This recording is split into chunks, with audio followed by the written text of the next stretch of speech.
suis très transparente. Tu leur fais peur, et tu choisis toujours les mauvais garçons. Tu penses peut-être qu'ils sont princes charmants, et ils sont excitants, mais ils ne sont pas faits pour toi. D'accord, mais regarde ce type que j'ai croisé au café aujourd'hui. Il m'a demandé de sortir avec lui. Lorraine a immédiatement fixé un calendrier d'alerte pour 6 semaines. Qu'est-ce que c'est que ça? La date de votre séparation? Ça sera différent cette fois. Je le croirai quand je le verrai. Mais elle ne se trompait jamais. 6 semaines, comme une horloge. La fin est arrivée, et je hurlais dans mon oreiller en jurant de ne plus penser aux garçons stupides pour toujours, jusqu'au prochain bien sûr. Lorraine m'avait toujours soutenue, mais un jour, elle en avait eu assez, et elle a décidé de faire une intervention. Je ne peux plus te regarder traverser ça encore une fois. Pourquoi ne pas me laisser choisir quelqu'un pour toi? Je te connais de l'intérieur et je choisirai quelqu'un de bien. Je suis prête à tout essayer à ce stade.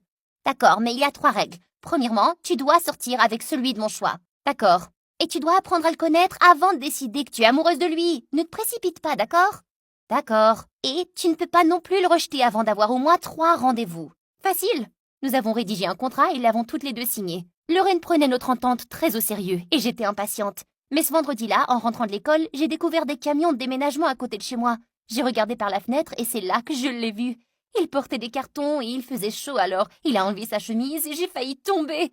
Ce garçon était une véritable œuvre d'art. Et son sourire, plus lumineux que le soleil. J'aurais aimé être la boîte qu'il transportait à l'intérieur de sa maison. Peut-être qu'un jour on pourrait se marier? Je vous dis que j'essayais toujours de sortir ces idées de ma tête, mais je n'étais pas capable. Alors 2 jours plus tard, je suis allée me présenter. J'ai sonné à la porte, mais soudain j'ai perdu mon sang-froid. Je me suis retournée pour courir et j'ai trébuché et atterri dans la boue. Quelqu'un m'a aidé à me relever et je me suis retournée et je l'ai vu.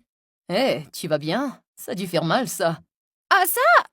Non, tu te trompes. Tu vois, on n'a pas de boue chez moi, alors je suis venue me faire un soin du visage, c'est tout. Tu sais, c'est excellent pour la peau, tu devrais essayer. Pas que t'en as besoin, mais tu sais, c'est pas une mauvaise idée.